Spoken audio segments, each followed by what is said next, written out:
अगर आज आपसे 12वीं और 11वीं का कंबाइंड टेस्ट लिया जाए तो you will score more in class 11th, क्योंकि अभी आपने 11th रिवाइज करी है ना। 12वीं के सर मैं कई सारे फॉर्मूले भूल गया, सर मेरे को तो कई सारी कैलकुलेशन भूल गया, मैं कई सारे ग्राफ भूल गया हूं, तो वही चीज है, रिकॉलिंग वाली बात है। तो जब हमारा सिलेबस खत्म होगा तो कोशिश करिएगा कि आप अपने कंप्लीट रिवीजन के साथ उतरे, ठीक है। और मैंने आप सभी लोगों को बोला है कि स्ट्रेस मत लीजिएगा, चीजें आपकी छूटेंगी। कोशिश ये करनी है कि अब 12वीं वाले पार्ट में आप चीजें लैग ना करें, क्योंकि अगर आपने 12वीं वाली क्लास में क्लास के टॉपिक्स में चीजें लैग करी तो आप 11th वाली जो चीजें छूटी थी उनको रिवाइज या फिर उनको कवर अप करने का आपको समय नहीं मिलेगा, आप इसी में ही रह जाएंगे। तो you have to be highly efficient this time. आपकी क्लास में फुल कंसंट्रेशन होना चाहिए, मैक्सिमम आप क्लास से ही चीजों को समझे, कलम आपकी रुकनी नहीं चाहिए, चैट आपकी बिल्कुल रुकी होनी चाहिए। मेरे को इससे बिल्कुल दुख नहीं होगा कि यार चैट नहीं हो रही या आप लोग रेस्पॉन्स नहीं कर रहे, लेकिन हाँ जब मैं आपसे पूछूं तो ये हर बच्चे की रेस्पॉन्सिबिलिटी होगी कि प्लीज आप मेरे को ये बताएं कि ये चीज समझ आई या नहीं आई, ठीक है। ऑल्दो मुझे पता है कि केमिस्ट्री में या फिर मैथ्स में अलग अप्रोच होती है 12th क्लास की, हमारी अप्रोच अलग है। 12th क्लास कंपेरेटिवली आसान है। कई बच्चों को यहां पर 12वीं क्लास कठिन लगती होगी, एक बार थम्स अप कर दीजिए। फिजिक्स की मैं बात करूंगा, ठीक है। 12वीं क्लास जिन बच्चों को कठिन लगती है प्लीज एक बार थम्स अप कर दीजिए। यस सर, नोट से करें या माइंड मैप से करें, जिससे भी आपको बेटर लगे। पर्सनली मैं बोलूंगा कि अभी आपके पास इतना टाइम है कि आप अपने नोट्स से रिवाइज करें, क्योंकि नोट्स में आप लोगों ने बहुत सारी, देखो हर चीज का एक अपना सिग्निफिकेंस है, माइंड मैप्स का भी अपना एक सिग्निफिकेंस है, आपके नोट्स का भी एक अपना एक सिग्निफिकेंस है। अभी आपके पास टाइम का ऐसा क्रंच नहीं आ रहा कि भाई महामारी मच गई है, अब समय ही नहीं है। अभी आपके पास समय है, आप अपने नोट से रिवाइज करेंगे तो इंपॉर्टेंट क्वेश्चंस, इंपॉर्टेंट चीजें जो आपने अलग से अपने लिए लिखी थी वो आप डेफिनेटली रिवाइज कर पाएंगे। एक दो राउंड उधर से कर लीजिए और जब आपको याद आ जाए कि हाँ ये इंपॉर्टेंट पॉइंट थी, तब आप फाइनली लास्ट दिनों में अपने माइंड मैप से जाए, ठीक है। हाँ ओके, मेजॉरिटी को तो आसान लगती है, कुछ बच्चों को कठिन लगती है।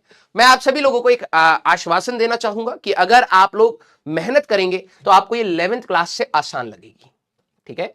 क्लास 12th की फिजिक्स 11th क्लास से आसान है, इजी टू डू है, बट हाँ इसमें सेचुरेशन आता है। मैं आपको हर बार आने वाली प्रॉब्लम्स को पहले ही बता देता हूं, तो ये 12वीं क्लास की क्या कठिनाइयां हैं मैं आपको बता देता हूं, ठीक है। और जिन्होंने ये फील करा होगा प्लीज मेरे साथ दिल बनाइएगा।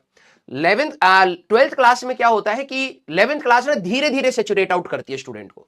आप काइनेमेटिक्स में सेचुरेट आउट नहीं होंगे, लॉज ऑफ मोशन में नहीं होंगे, आप रोटेशन तक आते आते सेचुरेट आउट होने लगता है, आपको लगता है बहुत सारी चीजें हो गई हैं दिमाग में, और फिर वो सेचुरेशन कंटिन्यू होना स्टार्ट हो जाता है फ्लूइड्स में, थर्मो में, एसएचएम में, वेव्स में। और मैंने पहले भी बताया था कि आप लोग अगर जितनी यूनिट्स एंड मेजरमेंट्स या काइनेमेटिक्स में जितनी आप एनर्जी लगाते हैं उसका 50% भी अगर आप एसएचएम एंड वेव्स में लगा दें, आपके जेईई मेंस के सवाल कंपैरेटिवली आसान आते हैं as compare to kinematics. Kinematics में तो बहुत ही मतलब नंबर ऑफ क्वेश्चंस काफी कम है, लेकिन अगर आप इनिशियल चैप्टर्स की बात करें तो काफी ईजी है उसको कवर करना, ठीक है। 12वीं क्लास आपको कहां दिक्कत देगी बेटा? 12वीं क्लास आपको दिक्कत देगी, आपको सेचुरेशन आएगा ईएमआई एसी में, क्योंकि इतनी बार electric field, magnetic field, electric field, magnetic field, ये सब इतनी बार आ जाता है कि बच्चे के दिमाग वहां पर ना काम करना बंद कर देता है।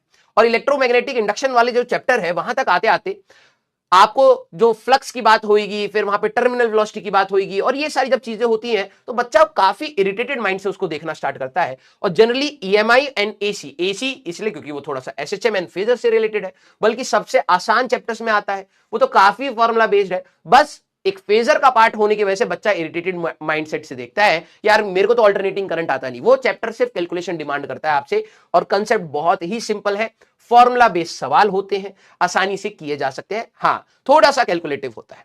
यस, आप सभी लोगों ने फील करा है। इलेक्ट्रोमैग्नेटिक इंडक्शन एंड एसी के बाद बच्चा ऑप्टिक्स में थोड़ा सा रिलैक्स होता है, क्यों? क्योंकि वहां पर पीछे की चीजें बिल्कुल नहीं आती हैं। लेकिन फिर उसका अगला स्ट्रगल आता है ईएम वेव्स का, वो हमारे पास वेव ऑप्टिक्स का। वेव ऑप्टिक्स में क्या होता है, बच्चे को ये लगता है कि यार मैंने वेव्स नहीं पढ़ा है तो मेरे से वेव ऑप्टिक्स नहीं होगा। यही होता है ना बेटा आप लोगों के साथ, है ना? हाँ, alternating current is easy, believe me. भाई देखो, जो चीज कठिन होगी ना मैं आपको मुंह पे बोलूंगा कि भाई कठिन है। जैसे मैंने आपको रोटेशन के लिए बोला था कि यार रोटेशन कठिन है, उसके सवाल कठिन बनाए जाते हैं, लेकिन अगर आप 10-12 सवाल को हटा दो, मेजॉरिटी सवाल आप लोग कर सकते हैं, बट पेशेंटली आपको करना पड़ेगा। मैंने और किसी चैप्टर में नहीं बोला कि भाई ये चैप्टर कठिन है, ठीक है। मैंने हमेशा सिर्फ रोटेशन के लिए बोला है, क्यों? क्योंकि उसमें कुछ सवाल अभी भी अगर आप जेईई एडवांस के आप उठाओगे तो आपको टीचर की मदद लगेगी, या एक्स्ट्रा कंसेप्ट्स आपके लगेंगे, एक्स्ट्रा कैलकुलेशन आपकी लगेगी।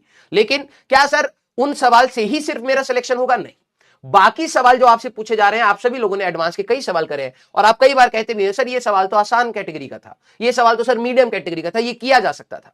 अब बच्चे का माइंडसेट अगर ये क्लियर हो कि भाई मेरे को सिलेक्शन वो 10-12 सवाल, 10-12 सवाल तो अभी तक के टोटल कह रहा हूं, हर पेपर में 4 या 5 सवाल होंगे ऐसे जो अगर आप छोड़ दें तो आपका ऐसा नहीं है कि सिलेक्शन नहीं होगा, ठीक है। इवन जो टॉप रैंकर्स हैं वो भी 4-5 सवाल में अटक जाते हैं, उनसे भी गलतियां हो जाती हैं। तो वो 4-5 सवाल अगर आप हटा दें, बाकी सवाल डुएबल होते हैं, आप आसानी से कर सकते हैं और एक अच्छा सिलेक्शन लेके यहां से निकल सकते हैं। रास्ता बहुत ही क्लियर और बहुत ही साफ है यहां पर। बट बात यह है कि आपको अपने माइंडसेट को चेंज करना पड़ेगा कि हां जो चीज मैं पढ़ रहा हूं उसको किस तरीके से मैं लगाऊं और किस तरीके से मैं प्रैक्टिस करूं कि मैं उन सवाल, रेलिवेंट सवाल के कंसेप्ट तक मैं पहुंच जाऊं। क्लियर। अब बात आती है जब आप वेव ऑप्टिक्स में आएंगे तो वेव ऑप्टिक्स में हम लोगों को एक चीज की जरूरत पड़ती है जो क्लास 11th की आती है, दैट इज इंटरफेरेंस या सुपरपोजिशन ऑफ एसएचएम। मैंने इंटेंशनली उस चीज को वहां पर क्यों नहीं पढ़ाया, क्योंकि मुझे पता है कि आपका माइंडसेट वेव ऑप्टिक्स तक आके फिर सेचुरेशन होगा और एग्जाम के बिल्कुल पास आपका माइंड सेचुरेटेड होगा। वेव ऑप्टिक्स जब हम लोग पढ़ रहे होंगे बेटा almost two the end of the दिसंबर हमारे पास हो रहा होगा और आप सभी लोगों को यह टेंशन होगी कि सर रिवीजन कैसे होगा, रिवीजन कैसे होगा, रिवीजन कैसे होगा, मैं पीछे की चीजें भूल रहा हूं, ये चीजें तो मेरे को समझ आ रही है लेकिन मेरे से क्वेश्चन नहीं हो रहे। एक्चुअली में आप इतने स्ट्रेस में होंगे कि आपके आसान क्वेश्चन भी नहीं बनेंगे। तो आपको मैं पहले ही बता रहा हूं वेव ऑप्टिक्स में हम लोगों ने वो पार्ट रखा ही नहीं, अभी वेव्स में हम लोगों ने इंटरफेरेंस वाला साउंड का रखा ही नहीं, इसलिए कि आपका एक माइंडसेट का पॉइंट क्लियर हो कि यार ये पहले वाली वेव से क्या रिलेटेड है। स्टैंडिंग वेव्स हमारे पास आएंगी नहीं, हमारे पास ट्रेवलिंग वेव का छोटा सा एक पार्ट है वो वाला वहां पर मैं बता दूंगा। इंटरफेरेंस पूरा का पूरा नया रहेगा, आपको कोई भी चीज पुरानी की जरूरत नहीं पड़ेगी। अगर आप एक नई शुरुआत करके वेव ऑप्टिक्स सुधारना चाहते हैं तो you can definitely do that, काफी आसान पार्ट है। क्लियर। फिर आप आराम आराम से चलेंगे। मॉडर्न फिजिक्स में बच्चों को दिक्कत नहीं आती है, क्यों? क्योंकि केमिस्ट्री में उन्होंने फोटो इलेक्ट्रिक भी पढ़ा है, डी ब्रॉगली भी पढ़ा है, एटॉम्स भी पढ़ा है, रदरफोर्ड मॉडल भी पढ़ा है। हाँ, आपने फर्स्ट ऑर्डर काइनेटिक्स भी पढ़ी है, तो रेडियो एक्टिविटी वाला आपको मॉडर्न फिजिक्स में उतनी कठिनाइयां नहीं होंगी, ठीक है। हाँ, आपको सेमीकंडक्टर वाले पार्ट में थोड़ी सी कठिनाइयां लग सकती हैं, बट बिलीव मी सेमीकंडक्टर काफी आसान चैप्टर है। जिन बच्चों ने सेमीकंडक्टर पढ़ा ही नहीं है वो लिख के एक बार बता दीजिए, ठीक है। जिन लोगों ने सेमीकंडक्टर पढ़ा ही नहीं है कि सर मैंने तो सर पहली बार पढ़ूंगा, मैंने तो पढ़ा ही नहीं है, वो आप एक बार बता दीजिए, ठीक है। Logic gates is very easy. I think पूरे फिजिक्स में सबसे आसान पार्ट अगर है तो 11th क्लास का आखिरी टॉपिक डॉपलर्स है और 12वीं क्लास का आखिरी टॉपिक लॉजिक गेट्स है, ठीक है। उसमें तो आई डोंट थिंक कि आप ये कहेंगे कि सर मेरे से सवाल नहीं बनते, सबसे आसान पार्ट है, ठीक है। जिन्होंने पढ़ा हुआ है उनको पता है कि इतना कठिन नहीं है। एक्चुअली में वो थोड़ा सा थ्योरेटिकल पॉइंट पर आ जाता है। अब बच्चे के it's all about the perspective, ठीक है। जिन्होंने नहीं पढ़ा है मैं आपको थोड़ा सा स्ट्रेस फ्री कर देता हूं, चैप्टर में कुछ भी नहीं है, ठीक है। चैप्टर में बिलीव मी कुछ भी नहीं है। अगर आप विश्वास नहीं मानोगे तो ऑलरेडी स्ट्रेस में रहोगे और जो चीजें आसान है उसको भी आप कठिन वे में ही समझने की कोशिश करोगे, ठीक है। Believe me semiconductor is very easy, very interesting chapter, but हां ये है कि वो थोड़ा सा अभी तक क्या है कि पूरा न्यूमेरिकल फ्रंट चलेगा, अचानक से थोड़ा थ्योरेटिकल फ्रंट आ जाता है। अब बच्चे के अंदर एक्सेप्टेंस नहीं होती कि यार कि मेरे को ना कुछ कुछ प्रॉपर्टीज याद करनी पड़ेंगी, हाँ इनकी वर्किंग पर ध्यान देना पड़ेगा, तो वो वाली जो चीजें हैं वो थोड़ा सा थ्योरेटिकल फ्रंट आता है तो बच्चे वहां पर गिव अप कर देते हैं। आप अगर आराम से पढ़ेंगे, बिलीव मी बहुत आसान चैप्टर है। देखो कई बच्चे बता भी रहे हैं कि सर बहुत आसान है, और उसका लास्ट पार्ट लॉजिक गेट जिससे हर साल सवाल आता है, मेजॉरिटी हर शिफ्ट में ही एक सवाल आ ही जाता है। 4 मार्क का हमारे पास सेमीकंडक्टर का वेटेज जनरली अगर मैं बात बोलूं तो लॉजिक गेट से ही निकल के आ जाता है, तो वो तो किया जा सकता है। क्लियर। हाँ, ट्रांजिस्टर अब आपके सिलेबस में नहीं है तो आपको लोड ही नहीं लेना है। हमारे पास सिर्फ पीएन जंक्शन है, पीएन जंक्शन के डायोड्स है, transistor is not in your syllabus, और फिर लॉजिक गेट्स है। क्लियर।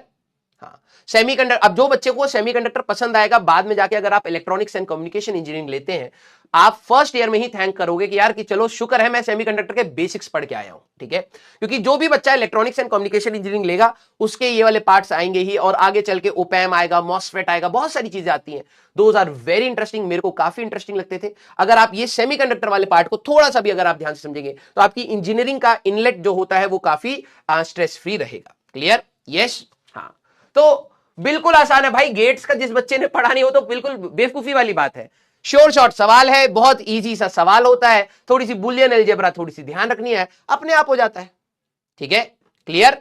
यस।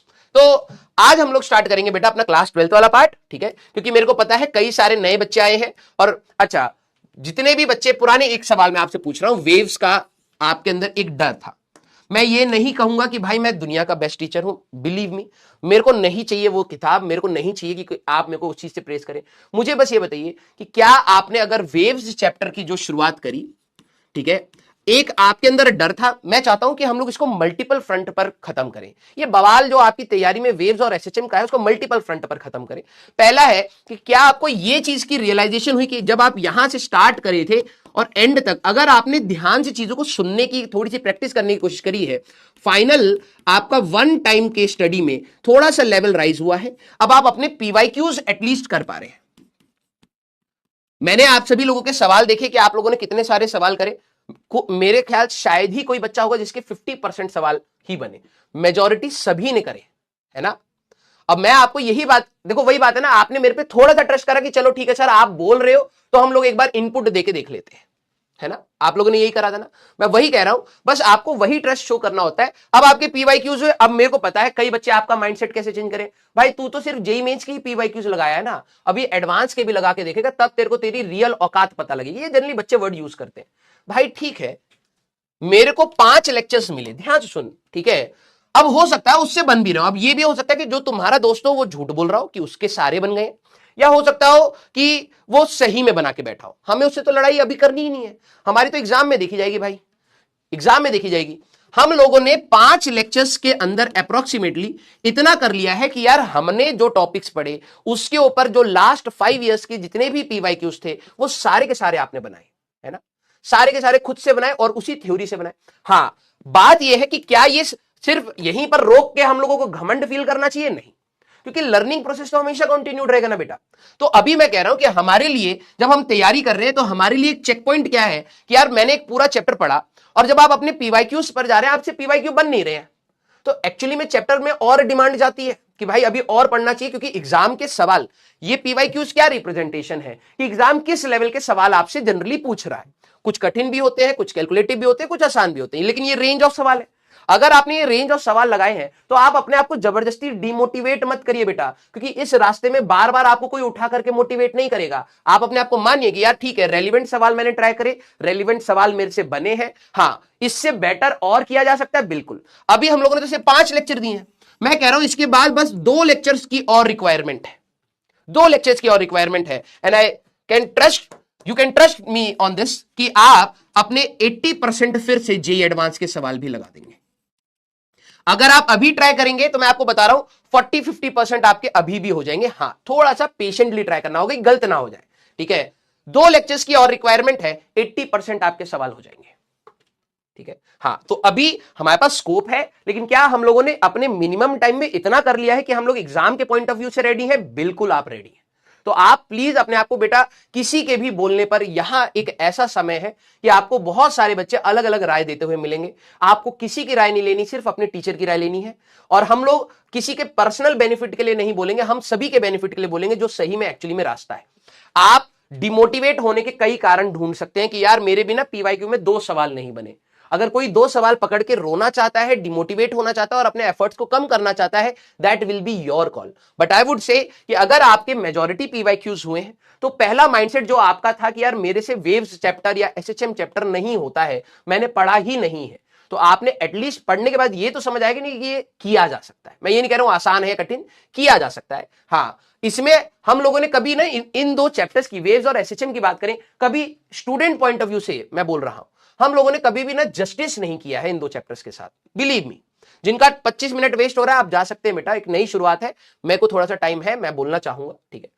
आप लोगों ने वेव्स एंड एसएचएम चैप्टर से कभी भी जस्टिस नहीं दिया है, कभी आपने उसको उस तरीके से पढ़ा नहीं, कभी आपने उस तरीके को उसको टाइम नहीं दिया और उसको पेशेंस भी नहीं दिया, तो इसीलिए वो आपको चैप्टर हमेशा दर्दनाक लगते हैं। लेकिन अगर आप आने वाले चैप्टर्स, जैसे कई बच्चों के लिए सेमीकंडक्टर्स है, कईयों के लिए ऑप्टिक्स होगा, कईयों के लिए ईएमआई एसी होगा, मैं आपको कह रहा हूं कि आप एक बार अपनी तरफ से एक बार उस चैप्टर को जस्टिस दी करिए, कि आप उसको उसी शिद्दत से पढ़ें कि हाँ यार मेरे को इंप्रूव करना है चैप्टर को, डेफिनेटली आपको इंप्रूवमेंट मिलेगा। क्लियर? तो ये रही हमारे पास वेव्स की बात, ठीक है। और अभी कहानी हमारी खत्म नहीं हुई है बेटा, जेईई मेंस 1 के लिए हम आपको तैयार कर रहे हैं, जेईई मेंस 2 के लिए हम लोग और इनपुट्स डालेंगे, फिर जेईई एडवांस के लिए हमारे पास अभी और इनपुट्स हैं। तो आपके सिलेक्शन होने के लिए जो रास्ता है वो यही है कि कम से कम टाइम में हम एफिशिएंटली कैसे पढ़ सकते हैं। क्लियर? काम चोरी ठीक है, हाँ ओके। तो अरे इसको हटाओ यार, हाँ हमारे नया नया बच्चा आया, डर जाएगा रेजोनेंस ट्यूब क्या होता है। हमें तो मास्टर ने इलेक्ट्रिक चार्जेस में रेजोनेंस ट्यूब पढ़ाया ही नहीं सर, दूसरे की कमियां गिनाना स्टार्ट करेगा। ठीक है, क्लियर।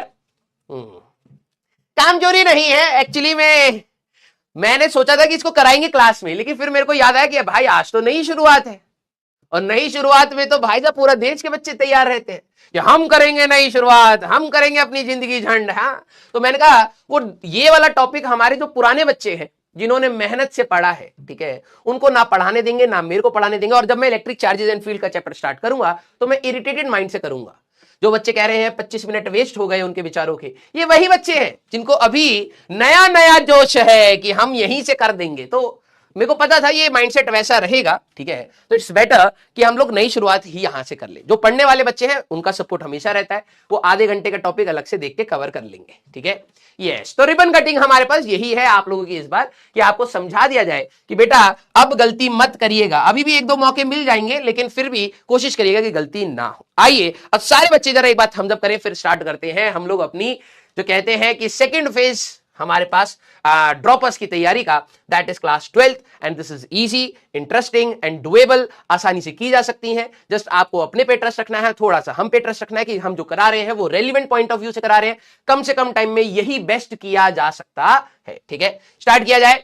यस, आप उसमें 5 पेजेस छोड़ दीजिए, 5 पेजेस मोर देन इनफ। ठीक है, रेजोनेंस ट्यूब एक पेज में हो जाएगा, उसके एक दो सवाल है और बाकी आपके बीट्स के 5 पेजेस। ठीक है, स्टार्ट किया जाए। सारे बच्चे एक बार थम्स अप करा जाए। ठीक है, क्या आप सभी लोग हाँ इस बार मेहनत करने के लिए तैयार हैं?